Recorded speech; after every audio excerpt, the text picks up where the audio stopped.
Everyone, welcome to our channel tooyumms. ఇవాల్టి వీడియోలో నేను 15 మోస్ట్ యూస్ఫుల్ కిచెన్ టిప్స్ని చెప్పబోతున్నాను. మనం డైలీ చేసే పనిలో మనకు తెలియని టిప్స్ అండ్ ట్రిక్స్ చాలా ఉంటాయి. అలాంటి టిప్స్ అండ్ ట్రిక్స్ తెలిసాక మన పనులు ఇంకా ఈజీగా క్విక్గా అయిపోతాయి. సో అలాంటి ఎంతో ఇంపార్టెంట్ అయిన సీక్రెట్ టిప్స్ని చెప్పబోతున్నాను. చూసేద్దామా?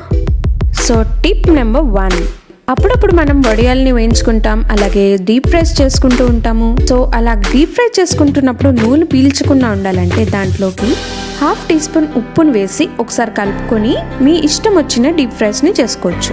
నూనె చాలా తక్కువగా పీల్చుకుంటుంది, అలాగే వేసిన ఉప్పు కూడా కరగకుండా కిందనే ఉంటుంది. సో మనం రిమూవ్ చేసుకోవచ్చు. ఇప్పుడు సెకండ్ టిప్ వచ్చేసి, ఇలా డీప్ ఫ్రై చేసిన నూనెలో మసాలా వాసన కానీ, కూర వాసనలు, డీప్ ఫ్రై చేసిన వాసనలు కానీ వస్తుంటాయి. సో ఆ వాసన పోవాలంటే దీంట్లో 1 టీ స్పూన్ వెనిగర్ని వేసి దూరంగా వెళ్ళిపోండి. ఇలా వెనిగర్ వేయడం వల్ల నూనె వాసన మొత్తం పోయి ఫ్రెష్గా తయారవుతుంది. నూనెలో బబుల్స్ అన్ని పోయాక ఈ ఆయిల్ని మళ్ళీ మీ ఆయిల్ డబ్బాలో పోసేసుకోండి. ఈ టిప్ నేను ట్రై చేసి మాత్రమే మీకు చెప్తున్నాను. టిప్ నెంబర్ 3, మనకి ఇంట్లో నెయ్యి అయిపోయే కొద్దీ కొంచెం నిల్వ వాసన వస్తూ ఉంటుంది కదా, అలా స్మెల్ వస్తుంటే దాంట్లోకి కొంచెం మెంతులు వేసుకొని ఒకసారి కలుపుకొని స్టోర్ చేసుకొని పెట్టుకోండి. వాసన అనేది ఉండదు. ఇలా నచ్చని వాళ్ళు కాసే నెయ్యిలో మెంతులు వేసుకొని దీన్ని వడగట్టుకొని వాడుకోవచ్చు. టిప్ నెంబర్ 4, మనం రోజు పొద్దున్న లేగగానే టీ, కాఫీ, పెరుగు కోసం పాలు మరిగిస్తూ ఉంటాం కదా. పాలు మరిగించగా కింద గిన్నె అడుగు అంటేస్తూ ఉంటుంది. సో అలా అడుగు అంటకుండా దాంట్లోకి 1/2 టీ స్పూన్ నెయ్యిని అడుగున ఇలా బ్రష్ చేసుకోవాలి. ఇలా నెయ్యి రాసిన గిన్నెలోనే మీరు పాలు పోసుకొని ఒకసారి కాసి చూడండి. మీరు పాలని ఎంతసేపు మరిగించినా అడుగు అనేది అంటనే అంటదు. ఇప్పుడు నేను మరిగించుకున్న పాలని ఒకసారి గిన్నె చూపిస్తాను, చూడండి. చూసారుగా, కొంచెం కూడా అడుగంటలేదు. ఈ టిప్ చాలా యూస్ఫుల్ అవుతుందండి. గిన్నెలు నానబెట్టకుండా చాలా ఈజీగా కడిగేసుకోవచ్చు. ఇన్ఫ్యాక్ట్ టైం సేవింగ్ కూడా. టిప్ నెంబర్ 5, మనం ఎప్పుడైనా ఎక్కువ పాలను తెచ్చుకున్నాం అనుకోండి, అది ఎక్స్పైరీ డేట్ దగ్గరలోకి వచ్చి పాలను కాస్తే ఇరిగిపోతాయి కదా. సో పాలు అలా విరిగిపోకుండా ఉండడానికి దాంట్లోకి చిన్న చిటికెడు బేకింగ్ సోడాని వేసుకోవాలి. అంటే చిటికెడు వంట సోడాని వేసుకొని గరిటె పెట్టి పాలన్నీ మటుకు తిప్పకండి. అయితే ఈ పాలని సాధ్యమైనంత తక్కువ మంటలో మరిగించుకోవాలి. ఇలా కాసుకున్న పాలని వెంటనే వాడడానికి ట్రై చేయండి.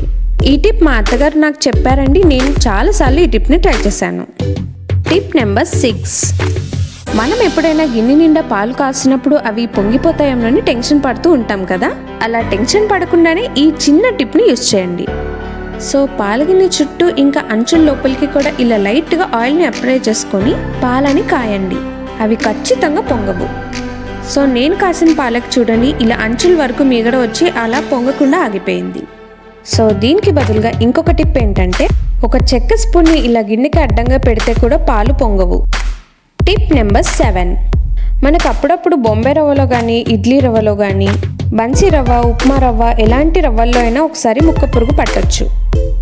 రవ్వ అలా పురుగు పట్టకుండా ఉండడానికి ఇలా పల్చని క్లాత్లోకి 1 టేబుల్ స్పూన్ పొడి కల్లుప్పుని వేసుకొని మూట కట్టాలి.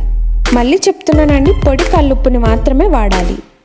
అయితే ఈ ఉప్పుని మూట కట్టుకొని మీరు స్టోర్ చేసుకోవాలనుకున్న రవ్వ డబ్బాలో వేసుకోండి. పురుగులు అనేవి పట్టవు.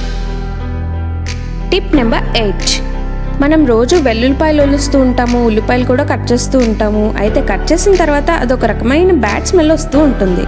అయితే ఆ స్మెల్ నెక్స్ట్ డే కానీ చేతి నుండి పోదు. సో అప్పటికప్పుడు ఇన్స్టెంట్గా పోవాలంటే ఈ చిన్న టిప్ని యూజ్ చేయండి. ఇక్కడ ఇన్స్టెంట్ కాఫీ పౌడర్ని తీసుకున్నాను. ఈ కాఫీ పౌడర్ని తడి చేతిలో వేసుకొని 2 మినిట్స్ వరకు మసాజ్ చేయాలి. ఇలా ఒకసారి ట్రై చేయండి. చేతులు అనేవి మంచి కాఫీ స్మెల్ వస్తుంది. ఈ టిప్ అందరికీ చాలా చాలా చాలా యూస్ఫుల్ అని అనుకుంటున్నాను. టిప్ నెంబర్ 9, మన ఇంట్లో ఇలా పెద్ద పెద్ద ఉల్లిపాయలు ఉన్నప్పుడు కర్రీస్లోకి మనం సగమే యూజ్ చేస్తూ ఉంటాము. అయితే మిగిలిన సగం ఉల్లిపాయ మొత్తానికి బటర్ రాయాలి. ఇలా బటర్ రాయడం వల్ల ఉల్లిపాయ ఒక రోజు మొత్తం బయట ఉంచినా అది వాడిపోకుండా ఉంటుంది. నేను ఈ టిప్ ట్రై చేశానండి. ఈ ఉల్లిపాయ ముక్కని నేను 2 డేస్ బయట పెట్టాను. సో 2 డేస్ అయ్యాక ఉల్లిపాయని కట్ చేసిన లోపల ఫ్రెష్గానే ఉంది. టిప్ నెంబర్ 10, డైలీ టిఫిన్స్లోకి, కూరల్లోకి మనం ఇలా పచ్చిమిరపకాయలు కట్ చేస్తూ ఉంటాం కదండి. ఇలా కట్ చేసిన కాసేపటికి మన చేతులు చాలా మంట పుడతాయి. సో ఆ మంట నుండి విముక్తి పొందడానికి ఈ టిప్, ఒక గిన్నెలోకి చాలా చల్లని వాటర్ తీసుకోవాలి. దాంట్లోకి 2 టీ స్పూన్స్ చక్కెరని వేసుకొని కరగతీయాలి. ఇలా చక్కెర కరిగిన చల్ల నీళ్ళల్లో చేతిని 5 నిమిషాల పాటు ఇలా వాష్ చేసుకుంటూ ఉండాలి. కాసేపటికి ఆ చేతి నుండి మంట అనేది పోతుంది. ఇక్కడ నీళ్ళు అనేవి ఎంత చల్లగా ఉంటే అంత తొందరగా మన చేతి నుంచి మంట పోతుంది. Tip number 11. మనం ఇంట్లోకి ఎప్పుడైనా ఎక్కువ అల్లం తెచ్చుకుంటే అది పాడవకుండా ఉండాలంటే ఈ టిప్ ట్రై చేయండి. తెచ్చిపెట్టుకున్న అల్లాన్ని నీట్గా కడిగి వాటిని పూర్తిగా ఎండనివ్వండి. అంటే అసలు తడ అనేది ఉండకూడదు. సో ఆ అల్లంని తీసుకొచ్చి ఒక పేపర్ బ్యాగ్లో ఇలా పెట్టుకోవాలి. ఈ పేపర్ బ్యాగ్ వల్ల అల్లంలో ఏమైనా తడి ఉంటే అది పీల్చేసుకుంటుంది. సో అల్లం ఉన్న పేపర్ బ్యాగ్ని ఇంకొక పాలిథిన్ కవర్లో ఇలా పెట్టుకోవాలి. సో ఇక్కడ 2 బ్యాగ్స్ ఎందుకు యూజ్ చేస్తున్నానంటే అల్లంలోని తడి పీల్చుకోవడానికి పేపర్ బ్యాగ్ ఉపయోగపడుతుంది. అలాగే అల్లంలోని మాయిశ్చర్ మొత్తం పోకుండా ఇలా ప్లాస్టిక్ బ్యాగ్ పెడితే దాని మాయిశ్చర్ బ్యాలెన్స్ చేస్తుంది. మీ దగ్గర ఇలాంటి పేపర్ బ్యాగ్ లేకపోతే ఒక న్యూస్ పేపర్లో చుట్టుకొని దాన్ని ఒక పాలిథిన్ కవర్లో పెట్టుకుంటే సరిపోతుంది. Tip number 12. మనం అప్పుడప్పుడు ఇంట్లోకి ఫ్రూట్స్ కానీ వెజిటబుల్స్ కానీ సగం కట్ చేసుకొని వాడుకుంటూ ఉంటాం కదండి. అయితే మిగిలిన సగం ముక్క కలర్ చేంజ్ అవ్వకుండా పాడకుండా ఉండాలంటే దానికి కొంచెం నిమ్మరసాన్ని రాయాలి. ఇలా నిమ్మరసాన్ని రాయడం వల్ల ఫ్రూట్స్ కలర్ అనేవి చేంజ్ అవ్వకుండా ఎక్కువసేపు ఫ్రెష్గా ఉంటాయి. Tip number 13. మనం చేసుకున్న నాన్ వెజ్ ఫుడ్ కానీ లేదా అల్లం వెల్లుల్లిపాయ పేస్ట్ వాటిని బాక్సుల్లో స్టోర్ చేసుకొని పెట్టుకుంటూ ఉంటాం కదండి. సో వాటి వాసనలు అన్ని బాక్సులకి పట్టేస్తూ ఉంటాయి. అలాంటి స్మెల్ అనేది పోవడానికి బాక్సెస్కి ఇలా నిమ్మరసాన్ని రుద్దండి. ఇలా నిమ్మరసం రాసుకున్న బాక్సెస్ని కుదిరితే ఎండలో పెట్టండి. లేకపోతే 1-2 hours తర్వాత మళ్ళీ ఈ బాక్సెస్ని మీరు యూజ్ చేసుకోవచ్చు. Tip number 14. మనం ఎప్పుడైనా కొత్తగా తెచ్చుకున్న ఇలాంటి వుడెన్ స్పాచులాస్ కానీ లేకపోతే చపాతీ బండలు కానీ చపాతీ కర్రలు కానీ వుడ్ పాలిష్ స్మెల్ అనేది వస్తూ ఉంటుంది. అలాగే వీటిని కబోర్డ్లో ఎక్కువ రోజులు పెట్టేసిన వుడ్ స్మెల్ అనేది వస్తూ ఉంటుంది. సో అలాంటి స్మెల్స్ అనేది రాకుండా ఉండటానికి ఇక్కడ వైట్ వెనిగర్ని కొంచెం గిన్నెలో తీసుకొని ఒక దూదితో కానీ లేదంటే కాటన్ క్లాత్స్తో కానీ ఇలా అన్ని వుడెన్ స్పాచులాస్కి మీరు రాయాలి. ఇలా వెనిగర్ రాసిన వుడెన్ స్పాచులాస్ని ఒకరోజు ఎండలో పెట్టండి. ఇలా చేస్తే వుడ్ నుంచి స్మెల్స్ అనేవి రాకుండా నీట్గా ఉంటాయి. Tip number 15. మనం పెద్ద సాల్ట్ డబ్బాల్లో నుంచి ఇలాంటి చిన్న సాల్ట్ సాసెస్లోకి ఉప్పును వేసుకుంటూ ఉంటాం కదండి.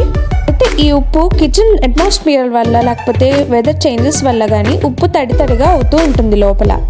అలా తడిగా అయిన ఉప్పు మనం ఎంత షేక్ చేసినా బయటికి అనేది రానే రాదు. సో అలాంటి ఉప్పులో కొంచెం బియ్యంని వేసుకొని షేక్ చేసుకొని వాడుకోవాలి. ఉప్పులని మాయిశ్చర్ అంతా బియ్యం లాగేసుకొని ఉప్పుని డ్రైగా ఫ్రెష్గా ఉంచుతుంది. అలాగే ఉప్పుని నింపేటప్పుడల్లా ఉప్పు డబ్బాని మంచిగా కడిగి డ్రై అయ్యాక సాల్ట్ని వేసుకొని బియ్యాన్ని వేసుకుంటే సరిపోతుంది. సో చూసారుగా, ఇలాంటి యూస్ఫుల్ టిప్స్ని మన కిచెన్లో వాడి ఇంకా పనిని తగ్గించుకోవచ్చు. ఈ అన్ని టిప్స్లో మీకు ఏ టిప్ అయితే నచ్చిందో నాకు కామెంట్స్లో షేర్ చేయండి. అలాగే ఈ టిప్స్ని మీరు కూడా ట్రై చేసి ఆ ఎక్స్పీరియన్స్ని నాకు కామెంట్స్లో షేర్ చేయండి. ఈ వీడియో కనుక మీకు నచ్చితే లైక్ చేసి షేర్ చేసి సబ్స్క్రైబ్ కూడా చేసుకోండి. పక్కనున్న బెల్ ఐకాన్ని క్లిక్ చేసి ఆల్ ఆప్షన్ క్లిక్ చేయడం మటుకు అస్సలు మర్చిపోకండి. Thanks for watching.